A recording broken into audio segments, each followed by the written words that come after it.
Cincinnati's ready for the Big 12. It was time for them.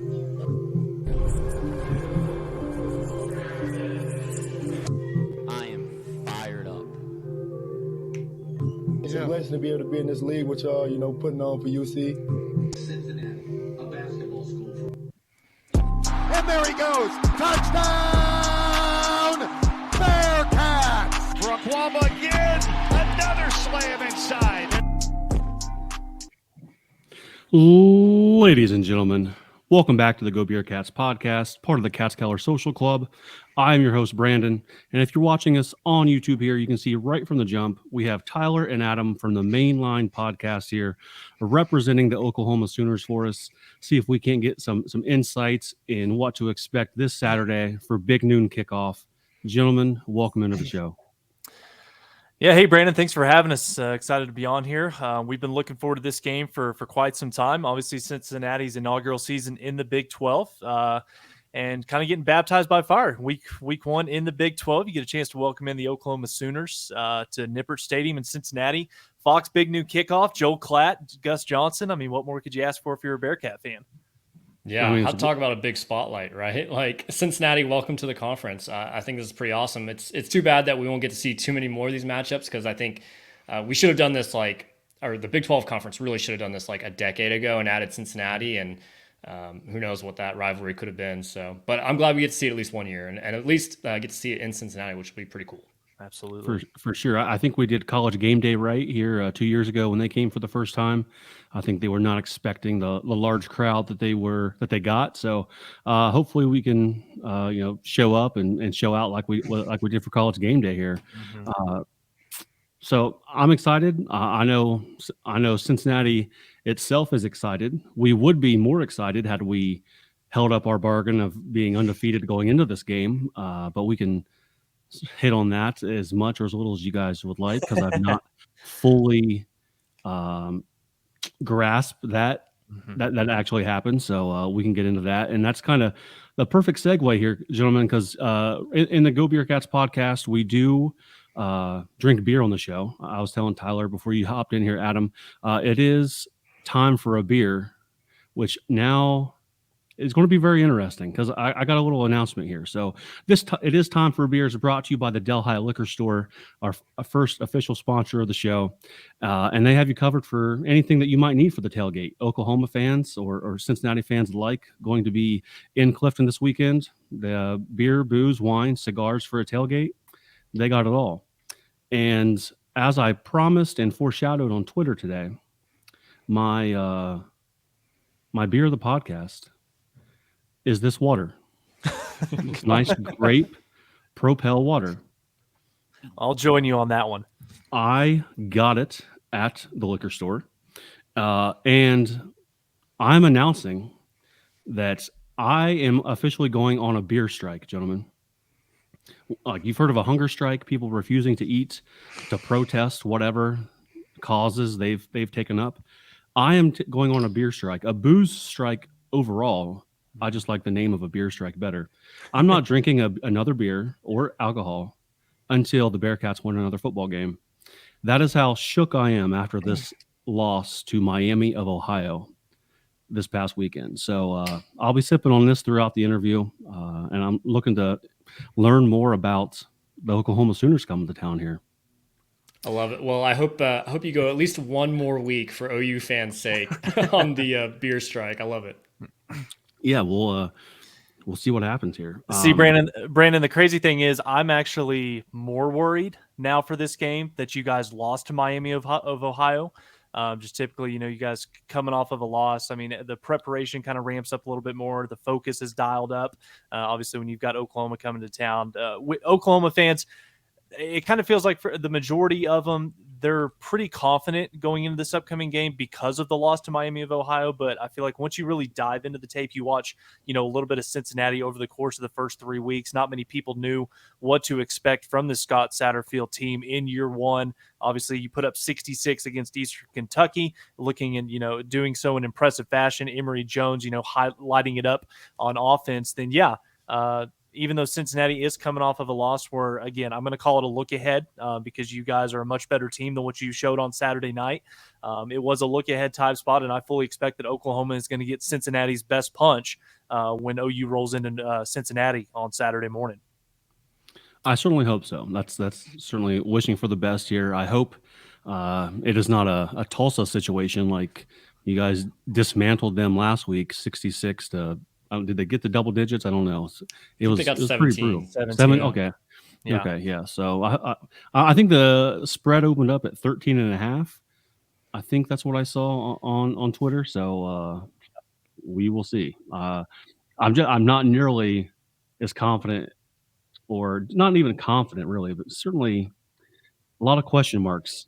How do we answer the call after a letdown like Saturday? And it's trial by fire, like you said. It's not. There's no. We don't get Iowa State week 1. We get Oklahoma. So we will see. We'll see how we answer the call, and it will be interesting to see how Satterfield gets the troops to rally, or if they can this week. So a lot to get into, gentlemen. I know from what you guys have heard, have you guys or know? Should we expect a large contingency of Sooner fans in Cincinnati this weekend? I think so. Yeah, there's 2 games on the schedule this year that OU fans have circled. One's BYU for obvious reasons. That's a great setting. I'm traveling out for that one. Cincinnati being the other, knowing that that's kind of an unusual, unique location. There's lots of OU fans on the east side of the country, especially with DC and Virginia. A ton of OU fans over there typically go to the West Virginia game. Now, this is the closest one on this year's schedule. And it's a unique environment. So I think the ticket prices are pretty crazy because, Nippert's not the biggest stadium. So it's driving the prices a little bit higher. But I think we'll see quite a few OU fans in really, I guess in 2010 when OU visited Cincinnati. That was at the Bengals Stadium. So that's, I guess, kind of cool. But I think to most OU fans and most college fans, it's way better to be on campus at a campus stadium there. So I think OU fans are pretty pumped for this matchup.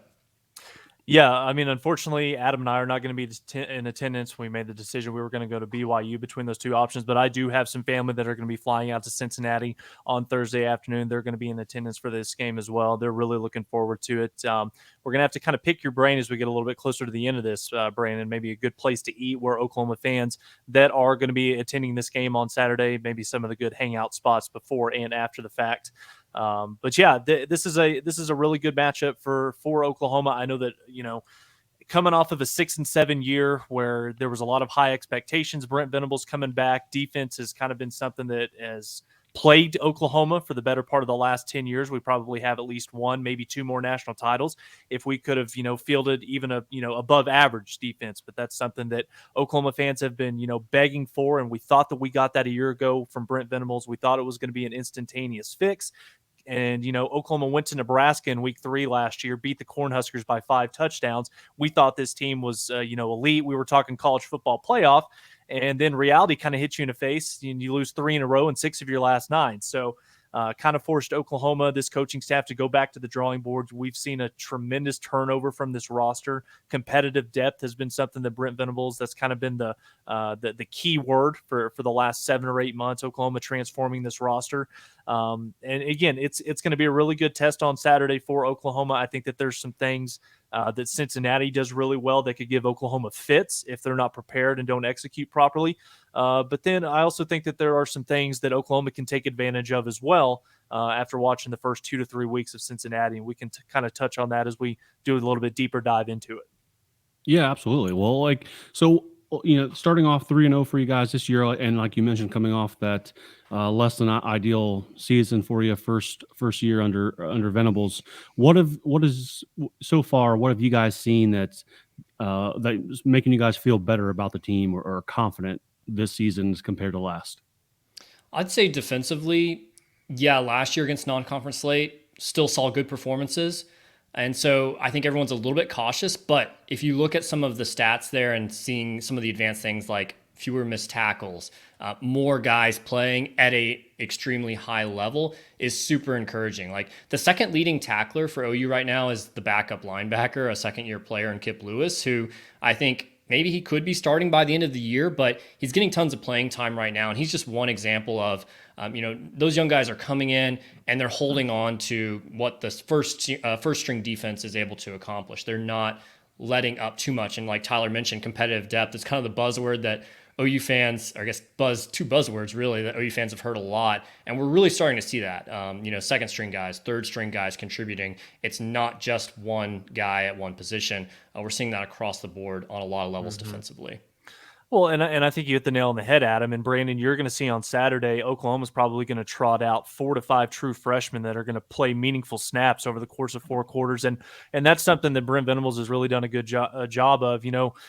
Bob Stoops recruited his butt off. Lincoln Riley, took it to a whole other level. But Lincoln, really kind of focused mainly on the skill position once he got the 5-star quarterback on campus. And there was really, once you flip over to the other side of the ball, the defense was always kind of lacking behind that. And yes, Oklahoma is still getting the 5-star quarterbacks. They're still getting elite talent, but you're seeing that talent start to be spread out across the roster, landing 5-star, blue chip guys on the defensive side of the football. And I think that that's something that's not only helped, Oklahoma in the immediate time right now, but it's setting them up, for the transition into the SEC.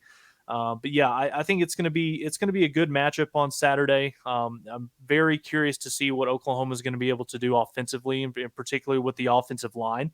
If you've watched any OU football over the course of the first 3 weeks of the season, I think that clearly Cincinnati has an advantage on the defensive line when Oklahoma is on the field. OU, again, call it non-conference, call it kind of figuring out what their identity is, figuring out the rotation. They've played probably anywhere from 7 to 9 guys per game over the course of the first 3 weeks of the season. So still trying to figure things out from a run blocking standpoint. When you look at the Oklahoma standard of running the football, we are below average, I think, across the board through the first 3 weeks of the season. So that's something that Cincinnati, I think, is going to have the opportunity to take advantage of on Saturday. Sort of, going right off of that, let's talk about the starting quarterback for the Sooners, a guy that the last time he played in Nippert Stadium, he did not have a career day. We'll say that he got very acquainted with one Sauce Gardner and sort of propelled the Bearcats season in 2019, and then eventually, they built on that to break the glass ceiling into the college football playoff. Give me your take on him so far, what he's been able to do now that he's in an Oklahoma uniform. Thoughts on him? His stats so far are pretty damn solid. So what's the vibe around him? I'll take this one and get on my soapbox a little bit here, because I've been the biggest Dillon Gabriel supporter, I guess, over his tenure at OU. Last year, it was what it was. The team was in a major transition. He didn't have a whole lot of help. I think he wasn't always put in the best position to win. He got hurt. It was just kind of an up and down year, but I thought he did solid with what he had. He wasn't perfect. He wasn't a Heisman Trophy winner that we've had so many of here, and that is kind of the standard. And so a lot of OU fans wanted to just chuck him aside and say, forget about him. He can't win a Heisman. He's useless for us at OU. And I think through the first 3 games, he's starting to pick up a little bit of support from the fan base. We actually tweeted this out earlier today from our account, and we had over 125 responses so far, just asking what letter grade would you give Dillon Gabriel through the first 3 games. And most people are saying an A or A+. A few people out there are still like, it's a B-, a B+. I'm like, come on, this guy is top 5 in pretty much every statistical category that you have. I don't know what else you could ask out of him, even though the competition hasn't been necessarily great. But if you look at and you're watching, and Tyler and I, of course, as OU fans, are watching him every play, sometimes twice in most games. But he looks much more comfortable in year 2. He's got a lot more weapons around him in the receiver game, in my opinion. There isn't really maybe one receiver that's stood out head and shoulders above everyone else. But I don't think that's necessarily a bad thing. I think it's just that, you've got several different guys that you can rely on. I think he looks more comfortable just overall running the offense, finding the right guy. And now he knows, too, that he's got a backup behind him in Jackson Arnold, a former 5-star that a lot of OU fans are really high on. But I think he's able to more freely run the ball. And we didn't see that element a lot last year because we were so concerned about just quarterback depth and keeping him healthy. So I think we'll continue to see that come into play as we face some tougher opponents to that quarterback run game. Well, and I think that also Dillon Gabriel, he kind of got forced into a pretty tough situation. I mean, when you look at how good Oklahoma's been at quarterback play over the last 7 to 10 years, Baker Mayfield, Kyler Murray, Jalen Hurts, Caleb Williams. I mean, those are 4 guys that are going to be, that are already and will be, first round draft picks in the NFL, starting for NFL franchises this time, 1 more year from now.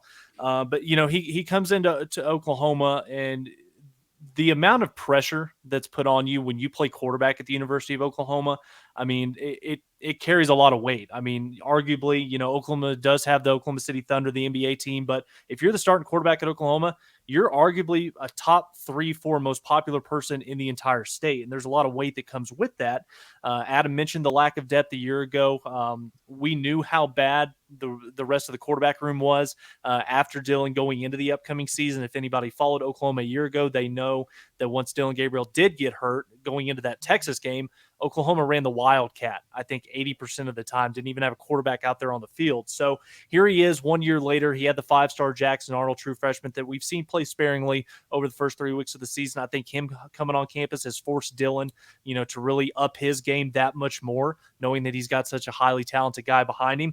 And then the biggest thing for me is it kind of feels like Jeff Lebby, our offensive coordinator, he's taken the handcuffs off of Dillon Gabriel. He's given him the full playbook. He's got the ability to utilize his legs. Something that Dillon's really doing well this year is pushing the ball down the field. He's being a lot more aggressive in some of the throws that he's making, while also taking care of the football as well. He's got an 82% completion percentage, 12 touchdowns, just 1 interception. So Dillon is doing all the things right, and we just hope that he can build on the performance he's had so far the first 3 weeks of the season when they go into Cincinnati on Saturday. Staying on that side of the ball, like Bearcats fans will be familiar with Gabriel, but give us some other names to look out for on the offensive side of the ball, guys that are more than likely to make a play on Saturday. Names or numbers that we should be looking out for.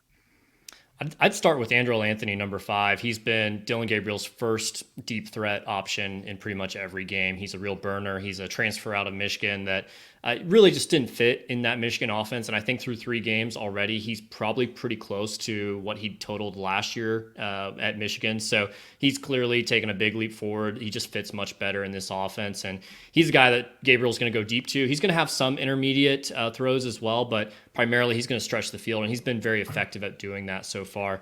So I'd say he's probably number 1 for me.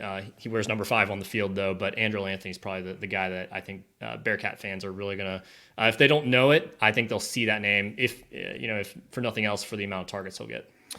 Yeah, to piggyback on top of that, next one for me would be number 3, Jalil Farouk, guy who coming into this 2023 season was expected to be the guy at Oklahoma, and he kind of got off to a little bit of a slow start against Arkansas State, but he's really turned it on over the last couple of games. And then another one for me, and this has been a guy that Adams talked about, for the better part of the last 7 to 8 months, was kind of tough for him to stay healthy last year, being a true freshman, battled some injuries, some soft tissue issues, but Nick Anderson has really kind of jumped onto the scene. He had 3 catches against Tulsa, went for over 100 yards. All 3 of those catches went for touchdowns. So I would expect Cincinnati fans to familiarize themselves with a few different guys within the Oklahoma receiver corps. I think that Dillon Gabriel and Jeff Lebby, that's going to be a huge priority and focus point this upcoming week, is attacking that Bearcats secondary. They've had a lot of luck the first 3 weeks of the season.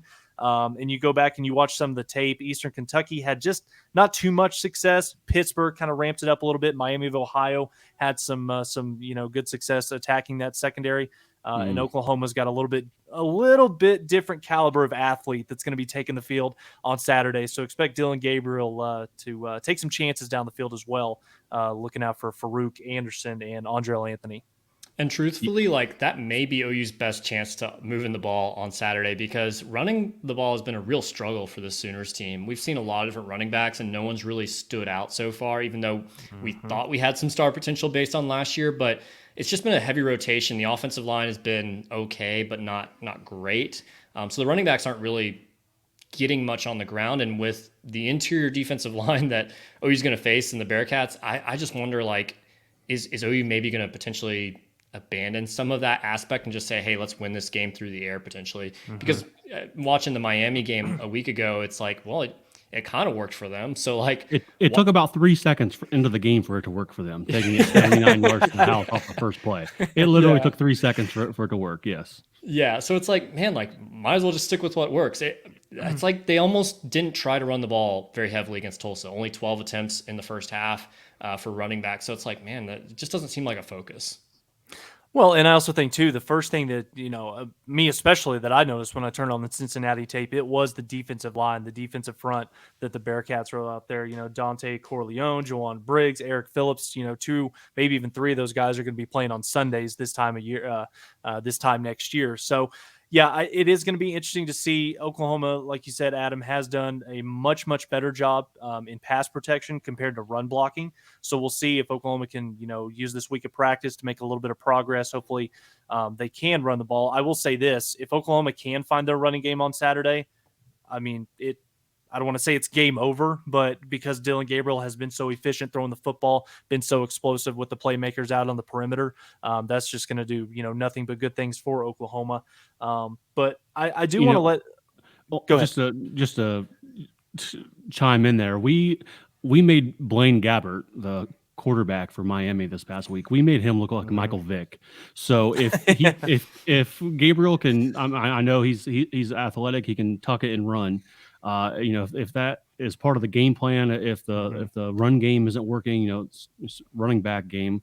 I think there's some potential to be hurt that way as well, because I don't know how many yards he put up just rushing, but I know it was a lot, gaining large chunk plays at a time. So if Gabriel can extend the pocket or tuck it and go, that's something to watch out for as well. Hopefully some sort of adjustments could be made in the Bearcats practice this week as well, because I think Gabriel is certainly capable of that.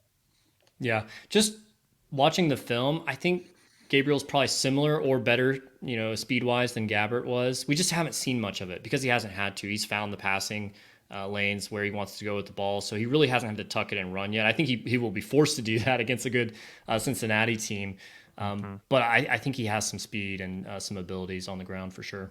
Well, and I think it's going to be interesting to see what Oklahoma does at the running back position this upcoming weekend, because this has been at least on paper, this was expected to be a really, really experienced, really talented stable of running backs that we've got here in Norman. And, they've played anywhere from 4 to 6 guys over the first 3 weeks of the season. What we thought was going to be our top 2 running backs in Javonte Barnes, he actually had surgery on his foot during the offseason. He hasn't quite gotten back up to what he was a year ago. Gavin Sawchuk, who, went for 100+ against Florida State a year ago.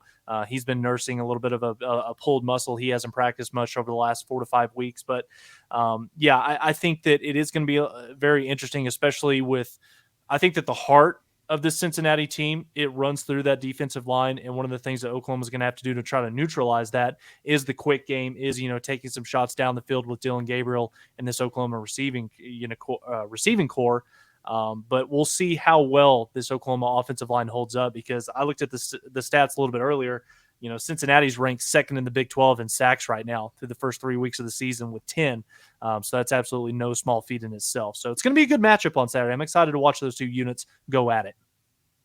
Let's flip the side of the ball here. So we talked about playmakers on the offensive side of the ball. Let's flip it to defense. Sort of kind of break down where the strengths are, weaknesses if there are any, and the playmakers on the defensive side. I'll jump in first so I can get the best playmaker here from Tyler. Danny Stutzman. This guy a year ago had something like 130 tackles, and I don't want to call it completely empty calories, but there were a lot of plays that this team was on the field last year defensively. So it was easy to rack up a lot of stats there. Go to this year, a little bit different. Danny Stutzman making plays all over the field. Already has a fumble recovery, already has a pick six, several tackles for loss, guys sniffing out, reverses in the backfield. You can't really sneak anything past him. This guy is one that, I'll have to do some checking around to see what other linebackers are doing around the country, but at least through 3 games, I think he's right there in the mix, maybe top 5 for a butt kiss award. Guy is flying around. He looks like, and we talked about it at the beginning of the year, of like, this is kind of a legacy year for Danny Stutzman. Is he going to be remembered like a lot of the great linebackers that Brent Venables has coached throughout his career? Or is he going to be kind of like just kind of And he's really taken a major leap in that direction of being a legacy, having that legacy as a great OU linebacker. So he's a guy that is going to be a difference maker regardless of, the opponent or situation. Mm-hmm. Yeah, and just to piggyback off of that, I mean, obviously you take Danny Stessman with the first pick, 10 times out of 10. He's that good of a player. He's going to be pivotal in Oklahoma's success going up against a mobile quarterback on Saturday. I'm going to go to the secondary here. A couple guys that Cincinnati fans need to be aware of. Two youngsters, two guys that haven't played a whole lot of football, but they sure are talented. First one here is the true freshman. That is 5-star safety Peyton Bowen. You're going to see him at 2, maybe even 3 positions in the Oklahoma secondary on Saturday, depending on what formation and scheme Brent Venables chooses to employ. But this is a guy that Oklahoma defense has been a problem in Norman over the last 10 to 15 years. Getting elite defensive back talent has been something that's really been difficult for our coaching staff to do. And we haven't had a guy that looks like this, that plays like this, that has the instincts that Peyton Bowen does. So look out for number 22 on Saturday. And then something else that is going to be really interesting, when you look at what Cincinnati likes to do offensively, you look at some of the playmakers that they have, like a D. Wiggins. Oklahoma's got a cornerback in Gentry Williams. He's going to wear number 9. Oklahoma hasn't had a corner that looks like this kid in a long, long time. 6'1", 6'2", even with cleats on, about 190, 195 pounds. Very, elite 4.4 type speed, can run with you, can come up, make plays in the running game. It's going to be very pivotal for Peyton Bowen and Gentry Williams, especially going up against this receiving core that I think outside of maybe, for sure Texas, SMU was good. I think that Cincinnati's skill talent might be one of the best teams that Oklahoma sees all season long in the Big 12. So it's going to be a tall task. We'll see if Oklahoma's up for it. And on the downside, the group you didn't hear either of us mention is the defensive line. And that's something that we just all offseason we're talking about. Like, is it going to be better? Is it going to be different? Because we really couldn't get any pass rush last year. And so far we're getting some pressure, but not really a whole lot of sacks. So it's just not come to fruition yet. Now, run defensive wise, they've been pretty good, pretty solid, 2.3 yards per carry. No team has been able to run the ball in Oklahoma. I think that's some of that competitive depth coming back as far as like your first team guy is probably about the same level as your third team guy. So you can rotate and stay fresh there. But yeah, like there's just not a lot of, there's not a lot of guys yet that have separated themselves and said, hey, on third down, like I'm going to be a nightmare for that opposing quarterback. We just haven't seen that quite yet. Yeah. Well, and I think it's going to be interesting too. And Brandon, curious to get your thoughts on this. One of the things that Oklahoma has done well on the defensive line this year is stopping the running game.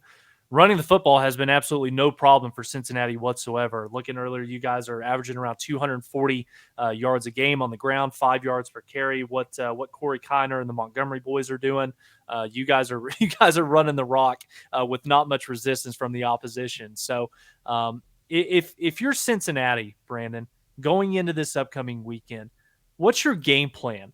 If you're the offensive coordinator for Cincinnati, what are you trying to do to put Emory Jones in the best position to make plays to try to attack this Oklahoma defense?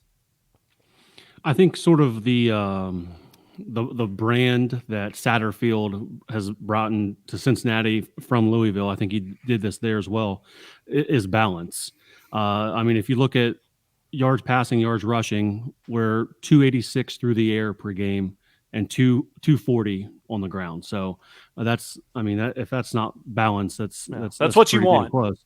Yeah, that's what you want. So I don't think the approach changes there. This past weekend against Miami, Corey Kiner honestly wasn't really getting it done in the first half. You saw Montgomery take over for him in the second half and find much more success. So, it's good to have running back by committee when you need them. If one guy is just not his night, because Corey Kiner lit it up against Pitt the week before, so it wasn't his time to shine on Saturday. So Montgomery got the call and he was effective. Passing wise, Xavier Henderson has been better than advertised for the Bearcats. In the loss to Miami, he was targeted 13 times. He caught 12 of them, and that's about as good as you can be. Not bad at all. He lit it up against EKU, Pitt. That wasn't his time, but I think it was D. Wiggins that was able to come out through that. So there's some different weapons, different options, but I don't think Satterfield's going to change much. I think the approach all season long will be balance. Yeah.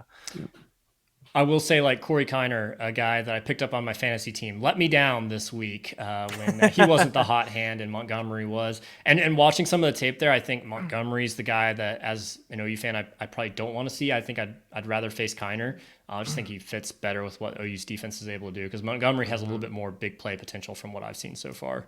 Yeah. Well, and Brandon, for you and all the Bearcats fans listening to this podcast, one thing that I think should give you guys plenty of optimism going into this upcoming weekend, something that's got Adam and I and a lot of Oklahoma fans nervous.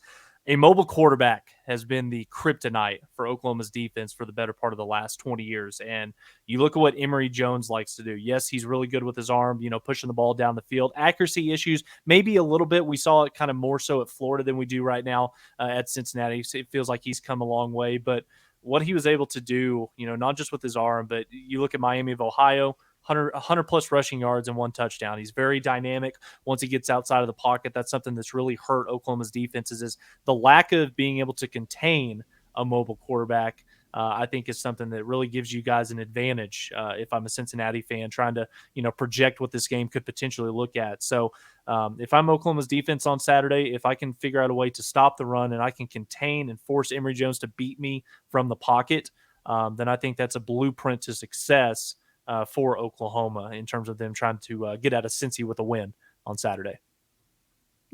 Very nice. Good stuff there for sure. You guys, so we've broken down offense, defense.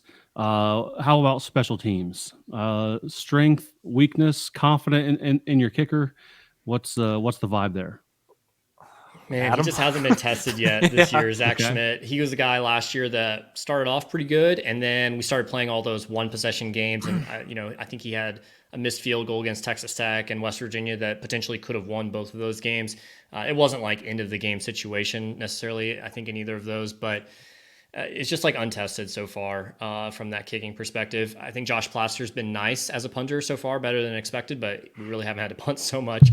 Really, it's the return game that stands out for this OU team. Gavin Freeman had a punt return for a touchdown in the opener. Jalil Farouk, who we mentioned earlier, one of the wide receivers, he had a really long kick return on Saturday against Tulsa, ended up fumbling right at the end of it, unfortunately. But the return game is something that Lincoln Riley almost just, for lack of a better term, he punted on it. Like, he didn't really try to do much on returns on special teams, and that's been a big difference, a breath of fresh air for OU fans, because we're seeing the field flip a little bit more on some of those returns than we ever did under Lincoln Riley. Yeah, Oklahoma starting place kicker Zach Schmidt. He's kicked 2 field goals this year, has a long of 21, and he's a perfect 21 of 21 on extra points. So again, when you talk about unproven, it starts with Zach Schmidt. So hopefully it doesn't get into a situation on Saturday where it comes down to a field goal in a one-possession game. But we'll cross that bridge when we get there. That wouldn't be good for Oklahoma fans in terms of the nerves. 21 for 21 going into week 4. That's a hell of a lot of field goals. You like to see that. You like to see that, 100% there for sure. And that, you bring up the word untested. So let me, not to say that this year's version of the Cincinnati Bearcats are the team to do it. They could be. We'll find out. But Oklahoma wins 73-0 over Butch Jones and Arkansas State. Loved seeing him crying on the sideline. Couldn't happen to a better guy. Yeah, I think he's always been a turd of a coach. The next week, a little bit closer, 28-11 against SMU. And then this week, you guys boat raced Tulsa 66-17. Have you guys felt like the team has been tested as a whole yet this season? I think you could make, it might be a little bit of a stretch, but you could make an argument that SMU potentially could be the second or third best team that OU is going to face all year. We don't play Kansas State. We don't play Texas Tech. So it's like after Texas, then who's the second best team that OU plays? It could be Cincinnati this week, especially where they are on the schedule. You get them early before injuries come into play. You get them on the road. They're, that crowd's going to be crazy on Saturday for that first Big 12 game ever. Mm-hmm. But I don't know, who's second best after Texas? And it could very well be SMU. We just don't know yet. We don't have enough info.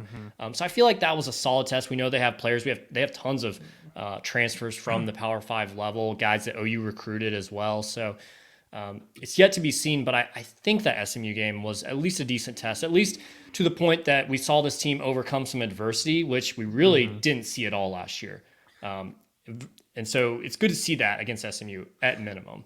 I think the crazy thing for Oklahoma fans, I mean, Adam and I especially, it almost kind of feels like, even though, yes, we're 3 weeks through the season, we're outscoring opponents 177-28. We've got a top 5 scoring offense, top 5 scoring defense. Yes, it all sounds good on paper, but I almost kind of feel like I have more question marks about our offense than I do about our defense, which is something that is kind of unheard of when talking about OU football for the better part of the last 20 plus years. But I think that this is the weekend, and I've said it for the last 7-8 months when the non-conference schedule came out. You won't know how good Oklahoma is until you get into conference play. I said it was going to be Texas, not until October 7th, where Oklahoma truly finds out how good they are. But even though this team on paper and what we've seen them, over the course of the film studies for the first 3 weeks, yes, they do look night and day different than they did a year ago from a personnel, from a talent, from a team speed standpoint.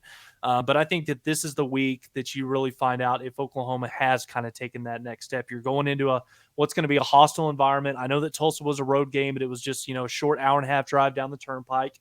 You're going into Nippert Stadium. It's going to be rocking. I'm thankful that it's not a night game and doesn't give Cincinnati fans all day to kind of get liquored up, get the juices flowing, Won't be me, but some of them will be. Drink one of those beers that you're boycotting, Brandon. But yeah, it's yeah. But it's this is the type of game, the type of atmosphere where if Oklahoma has taken that next step, you go into Cincinnati and you beat this team by 2 to 3 touchdowns. You give this team an opportunity, or really don't give this team an opportunity to make this a game in the second half. And again, I think that Cincinnati definitely has the horses to be able to make this a competitive 4-quarter game and really even outright win this if they get a big day from Emory Jones and Oklahoma struggles. But by no means necessary is this going to be a cakewalk. I think this is going to be a highly competitive 4-quarter football game, and OU's going to be in a dogfight in Nippert Stadium on Saturday morning. I just have a couple questions left here for you, gentlemen, as we sort of begin to wrap up this portion, and however we move forward here to talk or to allow you guys to ask some more questions about the Bearcats. I want to let both Bearcats and Oklahoma fans know that if you are coming to Clifton on Saturday, kickoff is at noon. But if you're looking for a place to tailgate, I tailgate with a group called The Den. It's an open tailgate. You don't have to bring everything beer. There's a trailer with a television on it.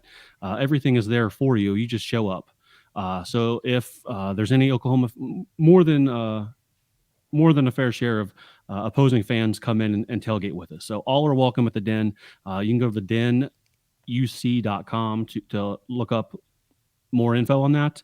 We will have Cincy Light, our NIL beer, which is advertised directly behind me here. We'll have a keg or two of that.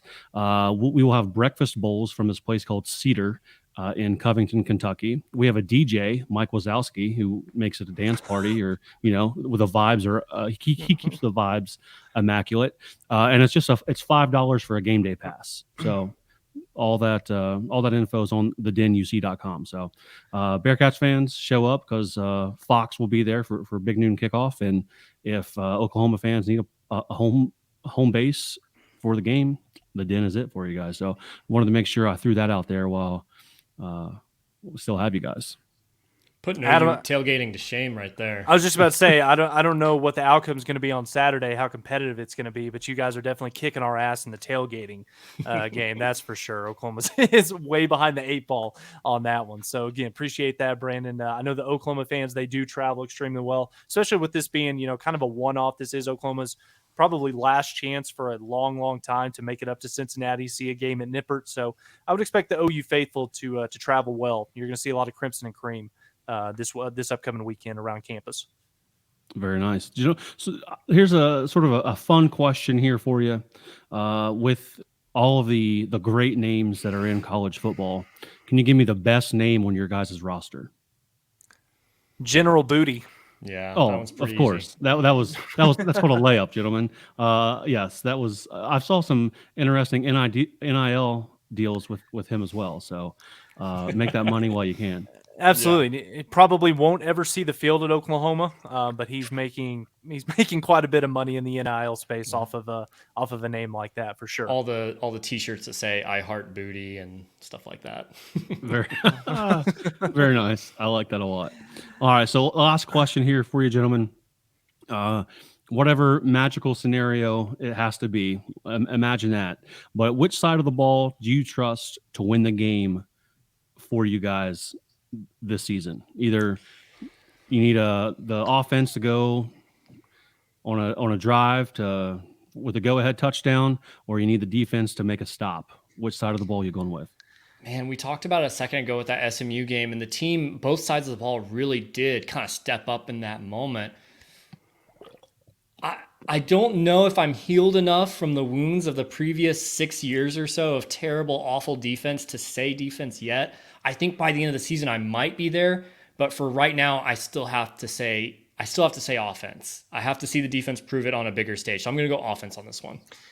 Yeah, same for me. If the ball is in Oklahoma's hands, if Dylan Gabriel is under center, final possession of the game, chance to go down there and either win it or tie it, I will be a lot more confident in that moment than I will if Emory Jones has a chance to drive down the field against that Oklahoma defense. And again, I think Oklahoma has taken some positive steps in the right direction defensively, but again, it's 3 weeks of the season. It's inferior competition. This will be the best test yet because Cincinnati does have some guys, particularly at the skill position. You talked about a couple of them, Brandon, with Xavier Henderson, with D. Wiggins. They can test Oklahoma on Saturday for 4 quarters. No doubt about that whatsoever.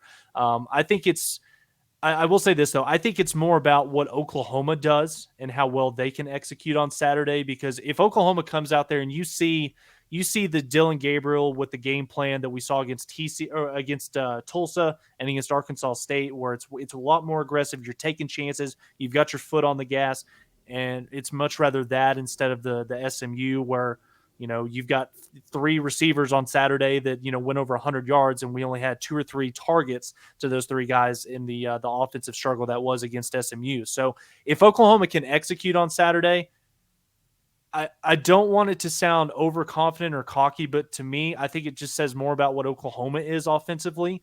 And I just don't know if there's going to be an instance where Cincinnati can stop that over the course of a 4-quarter game. So more about Oklahoma, more about Cincinnati, but the Bearcats definitely have the weapons to be able to test and make things a lot tougher for Oklahoma than what we've seen throughout the first 3 weeks of the season.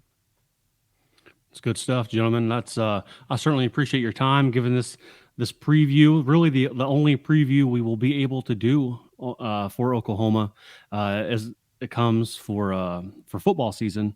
Certainly some fun to be had in basketball come the wintertime. So certainly maybe reach out to you guys again there and see if we can't talk hoops for a little bit as well. So certainly appreciate you guys coming on for football. Thanks, Brandon. Absolutely. Appreciate you having us. Thanks, Brandon. Yeah. So you guys want to take this at the 42-40 mark and sort of you have other questions you want to go with me at, or how do you want to do it? I've got a couple. Yeah. Do you have some, Tyler? Yeah. I've got one or two. I'll let you lead it off. Go ahead. Yeah. So, Brandon, first question for me, when you look at this Cincinnati roster, let's start on the offensive side of the football. Who's one name outside of the quarterback, outside of the star receiver or the running back? Who's one name that if you look up on Saturday, late in the 4th quarter, Cincinnati, has a chance to win this football game? What's a guy that's kind of flying under the radar that could be the difference, could be the reason why Cincinnati is in this game? A lot of Bearcats fans like to proclaim us as tight end U. Sort of, of course, Travis Kelce in the league doing great things. So I'm going to kind of follow that and say our tight end Peyton Singletary. Mm-hmm. He has been the biggest red zone threat for the Bearcats so far this year. For some reason, and we can record a whole nother podcast on why he didn't get any looks this past week against Miami, Ohio. I don't know. But he's certainly effective in the first couple of weeks in the red zone at tight end. So I really like number 88, Peyton Singletary.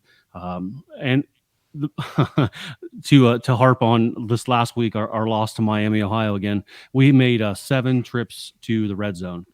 Pretty much we had 10 possessions throughout the game, 11, but if you count the possession right before halftime. We'll exclude that. So out of 10 possessions, we went to the red zone 7 times, and we scored a touchdown 2 of those. So we could have definitely looked at Peyton Singletary a little bit more, but I think he's a guy you got to watch out for as a sneaky guy to come down with a touchdown catch if we're inside the 20. You have a really small sample size on Emory Jones so far with just 3 games, but there is a really large sample size on Jones from his overall college career. He's a guy that we saw in the 2020 Cotton Bowl when he was playing for Florida, and we kind of thought, okay, this guy has something, and then he really didn't do anything over the next several years at Florida and Arizona State. So, as it stands right now, his numbers are better through the non-conference slate than really anything he's done career-wise, but like, how legit do you think he is as a true threat, or do you think he kind of is what he is? I think his last year at Florida and then his 1 year at Arizona State, they were not ideal situations as for the program. There were coaches in turmoil there.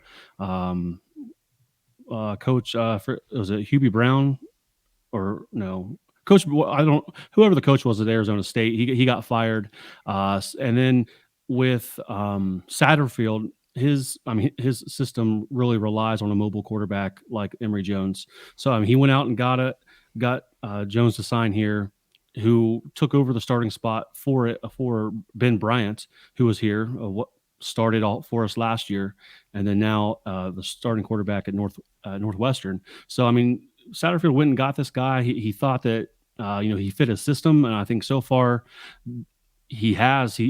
He's been he was a question mark, I thought, coming into the season, and then I think he's answered a lot of those. He's looked really good at times.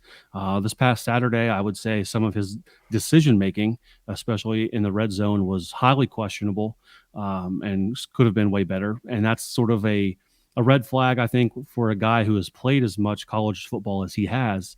I would certainly like to see some better decision making. Athletic prowess and football capabilities, I think, are as good as anyone. I think he's got a lot of the tangibles that you see, and I didn't really have any questions about him until this past Saturday. So we'll see if those can't get rectified as the season goes on.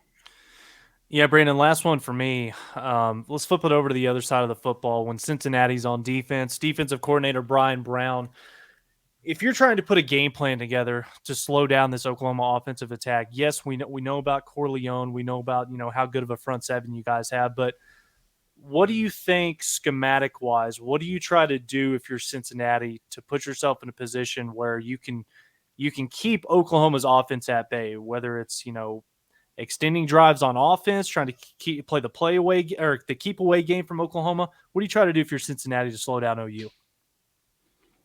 We have been pretty effective milking the clock and controlling the time of possession. I think we've done that pretty well so far this season. Mm-hmm.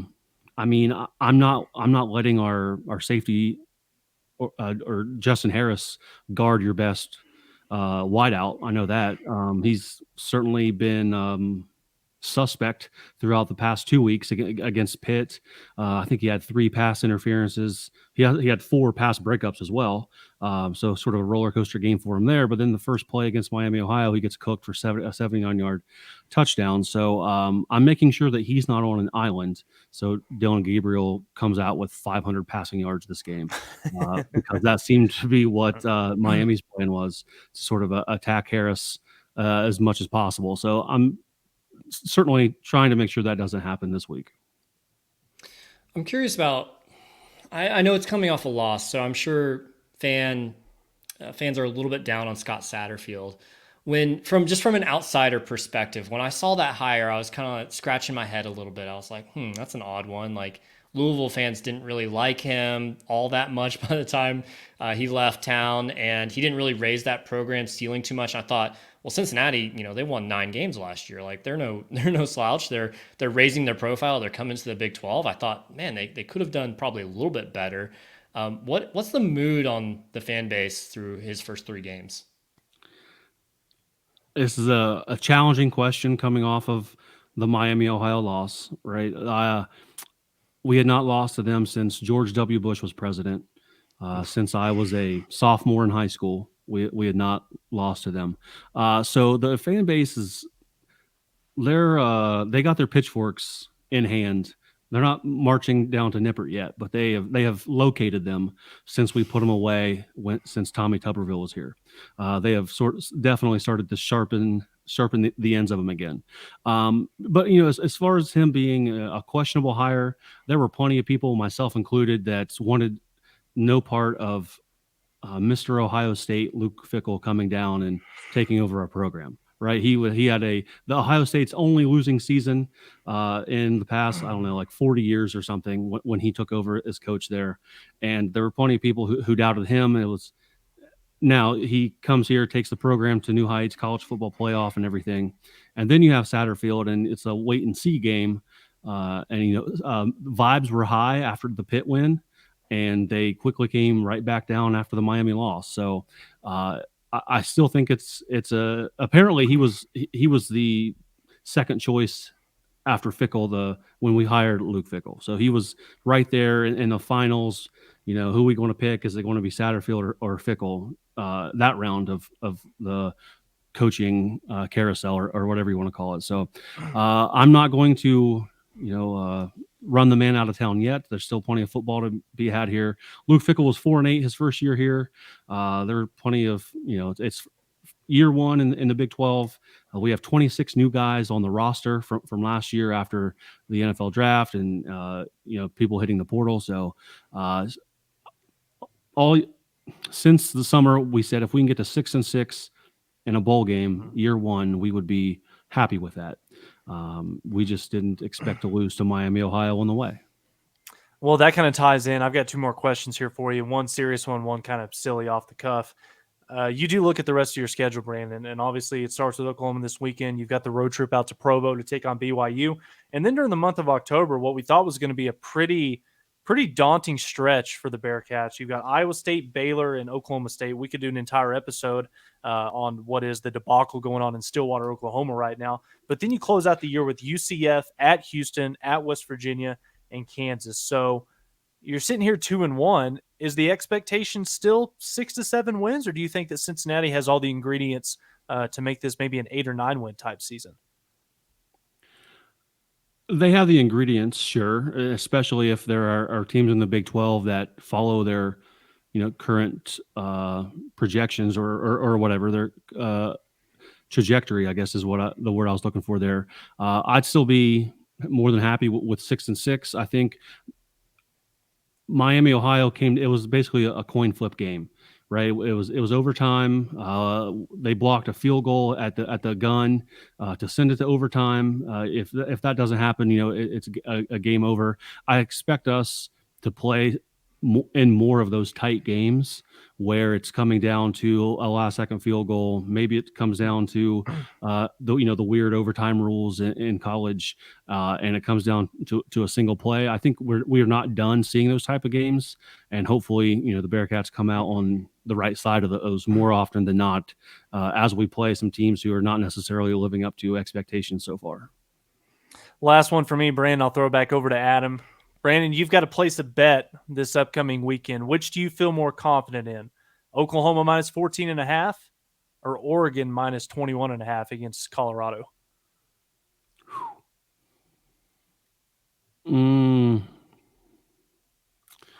I've not seen anything yet to bet against Dion.